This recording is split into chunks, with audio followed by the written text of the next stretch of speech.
there, welcome to my channel. It's me and Tizer today. It's been very awkward doing that intro because she was licking my face. Yes, she was. So it's me and Tizer today. Yes, it's very awkward. Yes, you got there, go to sleep. That'd be lovely. So first of all, let's say hello to Steve and Tina Jewell in the house.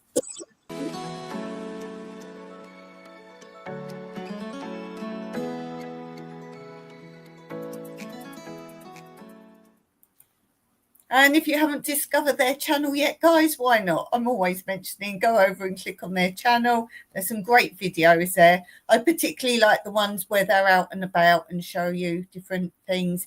The Campbell River, that's really nice. A lot of videos from there. And the forest walks, I like all those. Anything with the stream running through or river. Hello from Canada, yes. Steve's from Canada, so go and have a look there. Stop playing with my hair ties. Oh. I try not to have earrings in when I'm going to be having a play with Tizer, but I got them in. We got back from the lawyers today, so we've been out and about, and I did a mini shopping haul while we're out because town is so far away that we try and do other things if we have to go into town. So I've just finished filming a shopping haul, and that's leading to something else which I want to film to add to that. Why are you biting me now? Yes, we can see. You're a monster. Yes, we can see. If I put her down, she's only going to get up again. Yeah, bite your own tail. That's good. So you can see from the title of the video, I've called this one, Is It Worth It? A Strange Dilemma. Now, I got inspired to do this because it was a dream I had recently. And I thought, that's a really good story, a good example of is it worth it dilemma. I'll put her down, but she'll come straight back up again. Yes, I'll tuck myself in, then you might not. So I'm going to tell you the dream, and then afterwards I'm going to talk about the whole dilemma of is it worth it that relates to that, and my personal example, and then some other examples as well. If you've got anything to add, do drop it in the comments. So let me tell you the dream first, if I can remember exactly. I was in some country, I'm going to say India, but I don't know if it was that kind of environment place where there was like sort of shacks to live in, and it was quite rurally, foresty, and I was given this very small, think of it as smaller than a studio apartment, but it was like a shack. It was very small, very tiny, like a tiny bedsit, but even smaller than that. No kitchen in it or anything, just really your bed and not much else. And they gave me that to live in. And then I had to go and clean their house, the owner's house, which was on the site. And there wasn't much to clean or much to do. It was just basically sweeping it out and a bit of tidying. It wasn't like a full huge house for cleaning it. It was just they needed someone to just generally keep it tidy. I didn't get food. I don't think I got food for that one. And I didn't get much money. So my money was basically paying for food and anything I wanted to do. But I had a lot of free time, but then I didn't have money to spend. Then I got offered a second job somewhere else. And this was a decent shack. It was still only a shack, but it was decent.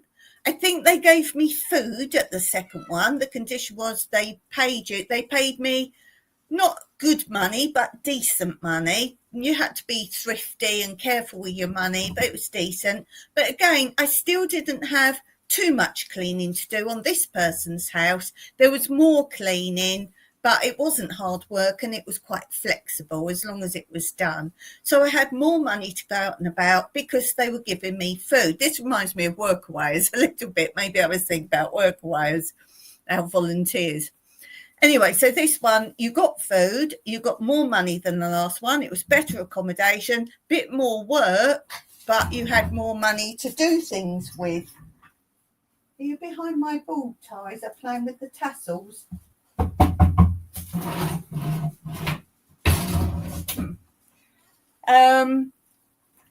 And then it was a really good lifestyle. I had plenty of money to do things. This one, not tons and tons, but enough, and free time. Then I got offered an even better one.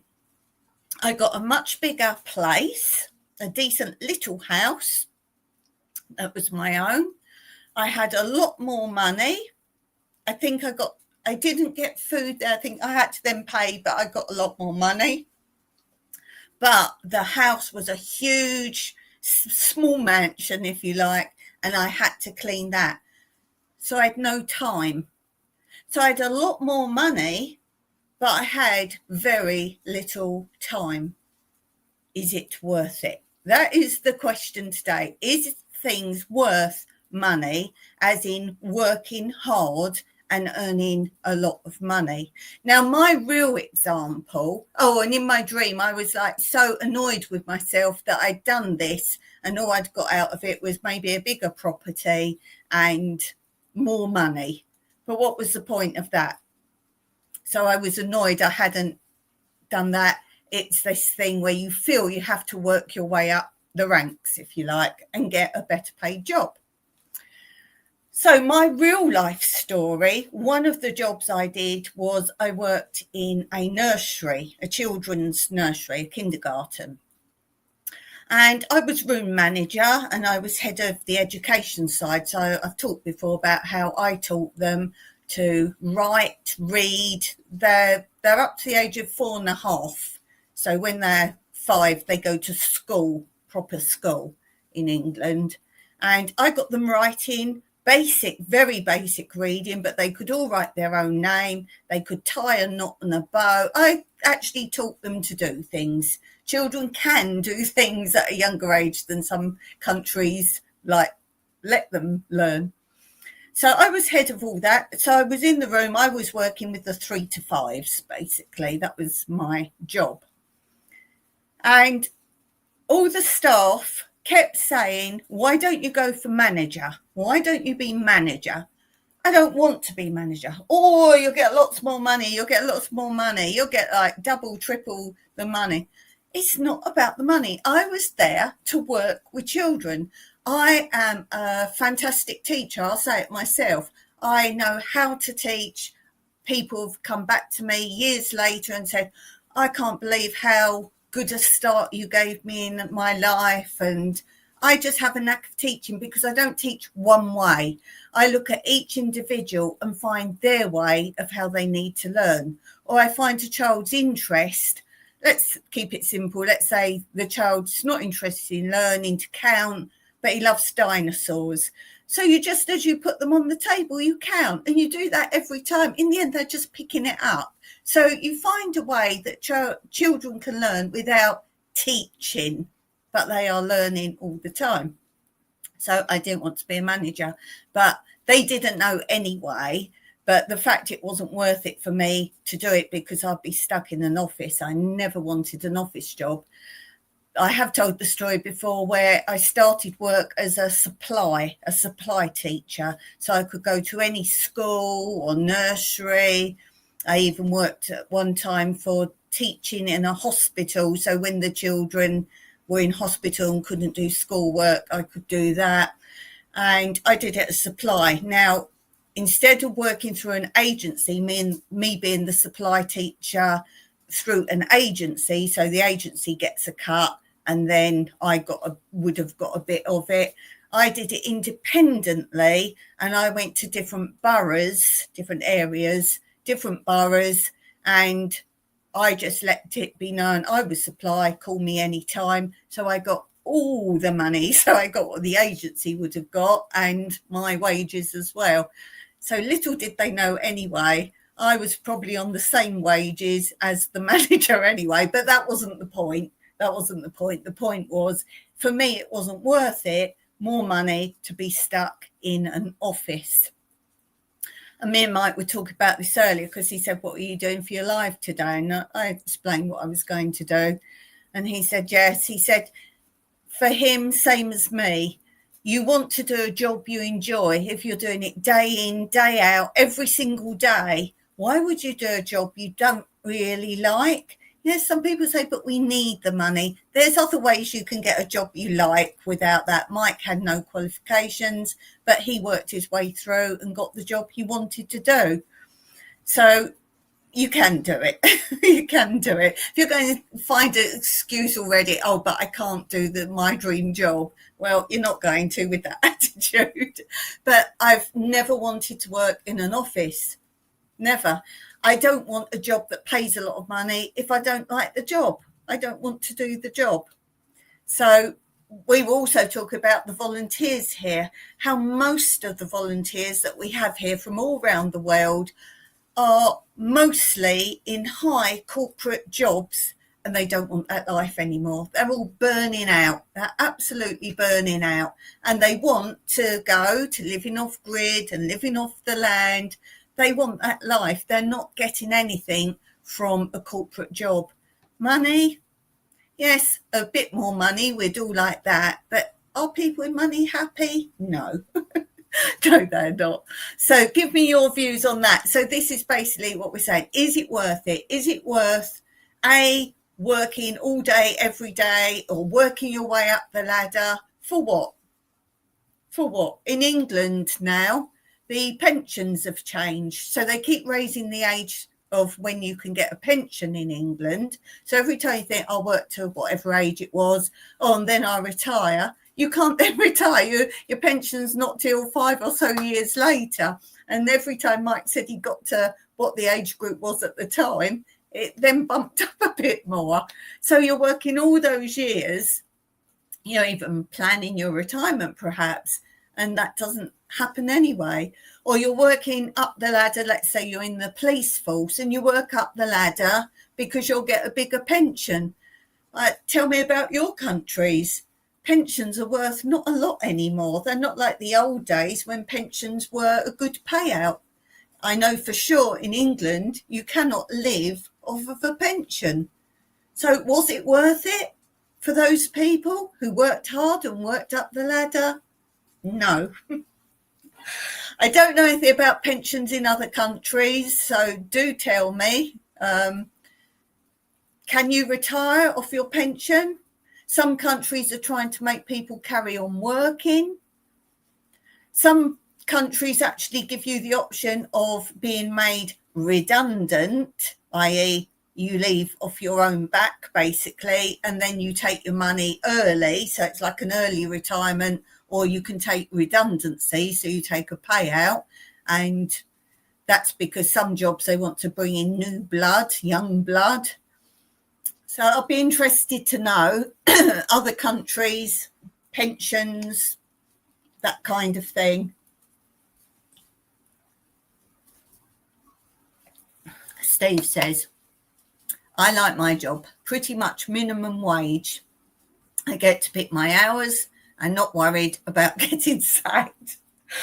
Mostly I have been self-employed, even as I say, when I was working in education, I did it as supply, and then I could pick my hours as well and pick where I wanted to go. If someone phoned me up and they said, do you want to come back and do some more supply work? If I didn't like it, I'd say, no, cross me off your book for that. Or this is how I got this one in the end, where they said, work your way to management, because they just love me. They absolutely love me. And they're like, we can't let you go. A lot of places gave me the option of continuing working there, but obviously travelling to places and so on and so forth. Steve says 9.5 years there now. 9.5 years. Some people are happier in retirement, but we did hear a guy the other day saying about he doesn't like being retired. But again, he was at a high level of his job. He felt needed and wanted and in charge. And now suddenly he's at home, like he feels useless. Some people find that side of things. I like being in control of my life. I would never do a job I didn't like. That is why at school I was the era of you did manual typing on a typewriter, secretarial stuff, shorthand, because I went to an all-girls school, so it wasn't a case of there were other options. This is what everyone did. And I used to miss most of the lessons because I knew I did not want to take the exams. My parents said, oh, it's something to fall back on. My mother said, it's something to fall back on. And I was like, well, if I don't have it, I can't fall back on it then. I've got to do what I want to do. So I went to a couple of interviews. I can't remember what they were for, but just random, nothing I wanted. And that was so I could practice going to an interview. So when I went to an interview of something I wanted to do, I'd had practices. You don't want to go to your first ever interview, that a job you really want, and not have ever done a formal interview before. So I just picked a couple of things out, the newspaper, local jobs. I can't even remember what they were. That's how insignificant they were. And I got both jobs. I was like, didn't even tell my parents because I got the letter through and I'm like, oh, I don't want that. And they'll be like, yes, you take that. No. So what was everyone's first job, like proper job, not like newspaper boy or teenage job? What was your first proper full-time job? What was your first proper full-time job? For me, it was professional dancer, dance teacher. Did I do anything before those? I did lots of voluntary type work. I worked in children's hospital. I always wanted to work with children. Worked in a children's hospital, and that's where I learnt sign language because they got me working one-to-one with a child that had, the tube thing where they can't talk, and she was deaf as well, and they were teaching her sign language, and I learnt with them so that when they went off I could talk to her and practice with her. I did that. I was in the ENT section of Queen Mary's Hospital, and that was ENT, if you don't know, I'm sure you know, is ear, nose and throat. And most of the children were having their tonsils out, so they came and went. I've worked in many nurseries, many schools, Yeah, they were my first jobs. Steve's Dunn & Co. men's outfitters, and we know that because Steve just didn't quite overlap when Mike, my husband Mike, worked there. We think they just crossed over of Mike leaving because Mike didn't work in the same way. He was like a buyer, not a buyer. He went from shop to shop taking the stock. So if one shop didn't have stock, then they would send Mike. I think he was in London. Where did he say Steve he was based? I can't remember it. I think it was in London, can't remember. And he went backwards and forwards, dropping it. Steve says 16 years old. Yes, I think Mike said his first full job was when he was 16, because obviously in the past in England, you used to leave school a lot earlier. And if your parents weren't well off, you'd leave school even earlier still to go and earn money. Bromley, that's it. Yeah, Bromley. Yeah, Bromley. It's quite good having Steve on, because if I forget things, Steve knows as much as I do. Yeah, I think that was my first jobs. I got a job. I've never been to an interview and not got a job, or an audition and not got a job. Doesn't mean you have to accept things if you go. And again, with dancing, it's always worth, if you're into that kind of thing, go and do an audition for something you're not bothered about, or go to something you really won't get, something really like starring role, the biggest thing you can think of. It gives you a real insight to how they all work. So that kind of thing. I got a job as a TV presenter. That was for cable TV, when cable TV first came to England. It was for the local area. I think it was was it Croydon or Sutton? Might have covered both of them. And I got that job, but that conflicted with a dancing job I had coming up, the start date of that.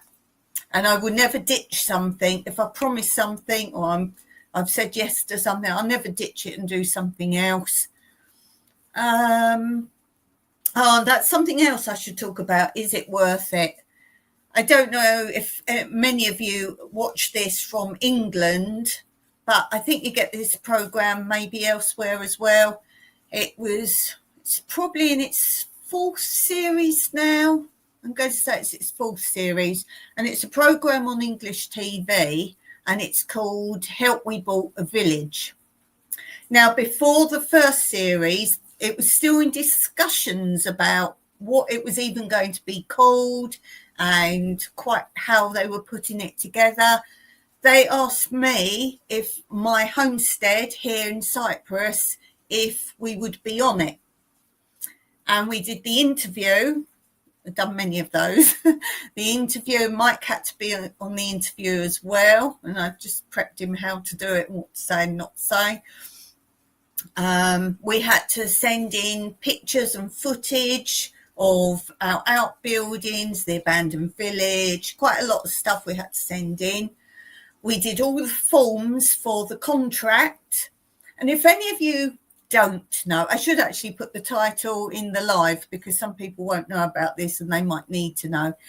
If you know any of these sort of programs where they show different people, the chateau ones, the DIY ones, there's the ones where I forget what they're called. There's the bed and breakfast type ones where they have different people and they all swap bed and breakfast.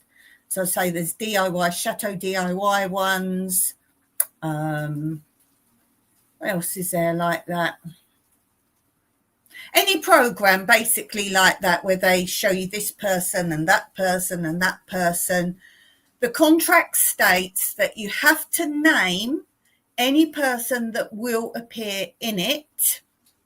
So if I suddenly have a builder come along or a relative comes to stay and they're going to be in it, you have to give all their details. You have to give their name, their address, their contact so they can confirm it's true. So nothing, a guest has just turned up. Anything like that is a lie. You have to say their relationship to you. So if Mike was in it, I'd have to put he's my husband. And all this information, one day maybe I could share with you one of the forms. But you do not get paid. You do not. People think they get paid. No. Not then, but now. You will notice in some of the programs, if you look carefully, you will see them wearing, say, someone's wearing a T-shirt with Nike on. Or someone's wearing a T-shirt with something else, some promotion thing on. Or they're carrying a bag and it's got some brand on it, just in passing. Or the shoes. If you watch those sort of programs, look how many times they pan down and show shoes. They're sponsored. So they do that. They ask you if you, would you wear this T-shirt for this shop? Never just go yes. You want quite a few £100 for it. Some people go, oh, yeah. Oh, do I get anything? Oh, yes, we'll give you £20 for it. This is England I'm talking about. We give you £20 for it. And they go, oh, yes, I'll wear it. Suckers. They're getting about 1,000 minimum for someone wearing it in their program. Yeah, they could give you at least half of that. So, yeah, you don't get payment for that. Anyway, we did all the process of it. We did everything.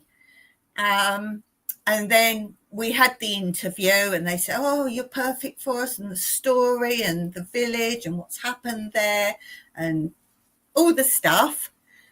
And they said, we're just still working on this idea for it, because originally we were up for a different program, which we would have been more suitable for. But some reason they wanted people for this new program, so they were pushing for that. So unfortunately the program we would have been perfect for, we've been pushed now to this one. So they said, right, well, we got a working title, which means the title they're just using for now, but it'd probably be something else. We got the working title, Help We Bought a Village. And I was like, well, I can't be on that because I can't endorse, if you keep that as a name, we have not bought a village. Don't worry about that. We'll probably change it. Okay, it is called Help We Bought a Village. So that would have been, if we carried on from this point, we would have been lying. Anyway, still in the interview, and he was talking about this, that and the other, and what's this and what's that building. And I'm saying they're just outbuildings. It wasn't a farm, but they did have a few animals, like they had pigs and nothing here when we came apart from the donkey. But they had a few animals, right? Well, we say it was an old farm. I said it wasn't a farm. They just had a few animals, like a lot of Portuguese people, for example, all had pigs pretty much, or goats, a few goats. It wasn't a farm. And then they said, oh, the outbuildings. I said, well, they were put here for the animals and whatever else. Well, we can say they were probably part of the old village, because I tried to say you bought a village. I'm like, no. I wasn't having it. I will not lie. And I do know 90% of TV with real people in are lies. They bend and twist the story. And so saying that, more than half the people in the programme haven't bought a village at all. They have not bought a village. So if the name had been changed, it would have been a bit better. But they wanted to, oh, don't worry, we'll sort that out. And then I showed the abandoned village, explained about that in my footage. And they said, well, you can say you're looking at buying some of these. I went, we're not looking at buying some of these. Well, we'll blend it into the story. And I thought, yeah, they're going to do footage of the abandoned houses. They're going to do a voiceover after it's all done and say lies. And I'm not having that. And I was like, no, we're not interested in that. So is it worth it? Not for us. Yes, it would have given us great exposure for YouTube, would have given us fantastic exposure, because anyone who's on it, they are nearly all social media freaks, as in do anything to get views and people watching. And they also now, the ones who are on it that say are YouTubers, if you notice in their channel, they keep mentioning, oh, we got British, they say, it's English. We've got British TV filming us. Oh, we've got TV filmers, as if they're so famous. But so for that, yes, it would have done great for us. It really would have done. But I'm not having falsehoods. And I think that's bad for my channel. And also I was very concerned because the village was abandoned because of the Turks invading in 1974. And that's why our village was abandoned, because they fled. There was some Turkish people in the village below us near the sea. And when the war broke out and they came across the top of the island, any Turkish people in the island sort of came in from wherever, and they came up and invaded this village. And that's why there was still the plates and knives and forks and slippers by the bed. They literally fled and they've gone further up. So that's why it was invaded. And I'm like, it's very sensitive to talk about that in Cyprus. It's very sensitive, the whole situation. There are different histories depending on whether you read Turkish history or Cypriot history. And I was very concerned as well if they put any of that in the programme and got it wrong. Cypriots, if they watched it, would think it was me, that I'd said it wrong, and I don't do that. So I was like, yeah, it would have brought me amazing traction to my channel, which would have given me monetization on the channel. But is it worth it? No. No, I'm not a freak of YouTube that does whatever it takes to get people to view. I'm putting out what I do. If you like it, that is absolutely fantastic. If you don't like it, move along. So, yeah, at least that tells people how honest that my channel is. Let me see. Steve says, don't let the truth spoil a good story. Yeah, that's the trouble. It's they wanted to bend, and there's a couple of YouTubers we watch that are in that or other programs, and you can see the lies already. You can see, no, that's not right. Or you see them doing a bit of, say, DIY, and they don't do it themselves. Even on their YouTube channel, they have a whole building team come in and do it all. And then they do a bit for the filming, and that's it. It just gets me, the lies. I've told you one before. I'm pretty sure it was Ben Fogle, and I really love Ben Fogle. I forget what his program's called. New Home in the Wild. I think it's called that. He's done a couple of series, but it's New Home in the Wild. He goes to different countries and he shows people living remotely. That's why I like it, and what their setup is and how they did it. I thought, being Ben Fogle, it would be more honest. And I did take it all as being more honest, his series, until he did one. And I've got the book by the people who were in the programme. I've got their story in their book. And my book is quite old, and this was much newer. This is more recent years, the programme. And in the book, they've built a swimming pool and this and this and this and all these things they've done. In the programme, which was many years later, they don't shoot any of that. They just show you one of the buildings they haven't done a lot with. Oh, look, it's all falling down and they're living like this. And as soon as I saw that one, I can't watch Ben Fogle anymore without thinking, how many lies are there? I know TV's a lie, I know it is, but I did sort of rate Ben Fogle as, and since then he's done some YouTubers that we watch as well. It's like, no, you'll focus on just this. And it would have been interesting. The only reason I would have done it is the interest to actually out them as to how many lies there are. What would they have filmed here? I wonder. So they wouldn't have filmed our swimming pool. They probably wouldn't have mentioned that. They often ask you for stock footage of what you've got. That's why they quite like, say, YouTubers, because they've got all your old footage. So a lot of the filming isn't theirs anyway. I tell you what else I don't like. On the DIY type ones, like Chateau DIY is a good example of such fakery. What's I going to say about that one? Oh, it's gone out my head. I know one thing they do on that they never do any DIY, and then they're put on for filming like a all-in-one, like boiler suit, work suit, and they're totally clean, like brand new, and just a little bit of chipping out, do a bit of chipping out, and their clothes are clean. Or they've painted, we painted this whole ceiling. They don't get a single spot of paint on anything because they do a few seconds for filming, and that's it. What was I going to say about they don't show you things? Oh, can't remember what I was going to say now. It'll come to me in a minute. Steve says, I count the camera shots, some things to work out how many people they're filming and sound production staff. It's not a lot. It's not a lot. 3 maximum. It's actually 3 maximum because they don't have, lighting guys don't come. It's normally one-man bands, but sometimes they have 3 if there's a lot of scenes they want to film, because they're only with you actually very short times. Then they come back again, short time, come back again, because they want to show progress of what you've done.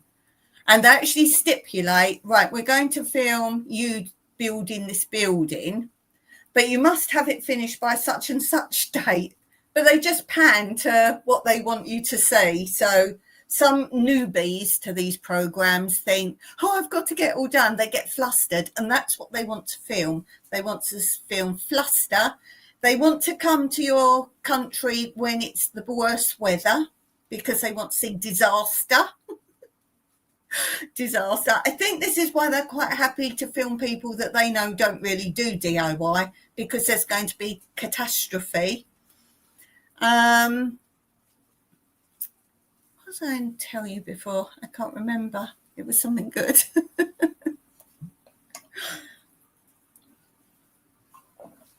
But yeah, it's all fakery. They will just film what they want to film. Oh, one we saw, I think, was in Wales, and it was an area I knew very well. And they're saying, oh, they live miles from anywhere. There's actually a big town just down the road. And all the shots were sort of skew with of like a forest. And then when Ben arrives to some places, he says, oh, I have to get out now and walk through this forest to get there. You Google map where these people are, and there's main roads go right past it, the other side. So, yeah, it's... yeah. But, yeah, there's not many people. They actually get mostly local people to film. So they've got a crew in Spain. This was something else. They said we don't have a crew in Cyprus, but they were going to try and figure it out. They have a crew in Spain, crew in Portugal, crew in France. Like, you know, news reporters, they actually have them hubbed in different places, like ready to report on something. And you normally get if it's one of those where they've got a hub of a sort of film person, then they can often be directing and producing it and filming it at the same time. So 3 is the most you'll get production crew. You don't have tons of people at all, because they're often sending like people out filming lots of different places at the same time. So yeah, some people pretend that they get money for doing it, like they're popular and they make money. You don't, I'll tell you that for now. I've worked professionally on TV for many a year. Anything like that, that's why they like these sort of programs, because it's very cheap to make, extremely cheap to make. What else? Yeah, so is it worth it? For me, no. A lot of the people on these programs, they don't care what's said as long as they get to them. It's probably a big deal they're on TV. For me, been there, done that, of much better things. So not worth it. Yes, it would have built up my YouTube channel immensely. But no, for me, not worth it. Maybe you're someone who'd be like, oh, yeah, I'll do anything to be on TV. Then that's the thing for you. Apply. They always want people. They always want people. So, yeah, that's really what I was talking about today. Just like, is it worth it, in respect of, is money worth it? No. I would not sell out. And that wasn't for money. That was for exposure. As I say, in the long term, I would have got up to, I don't know, 21k in weeks once you get something like that. If you see any of these big channels, they've probably been on something. It does get your channel up. But am I interested in that? No, I'd love that sort of number, but I wouldn't sell out in order to do that. So how far would you go for money, really? As I say, monetize then on that sort of thing. Yeah, it'd be fun, but no, not for me. Some people want fame more than they want money. Steve says, I have an energy audits today. The guys just arrived. Okay, you've got to go. I'm probably going to finish now because I've been out with the lawyers this morning. So I'm probably going to finish here now anyway. So let me know in the comments, guys, your thoughts and answer any questions I've said in it. And until next time, as always, thanks for watching, and Meraki.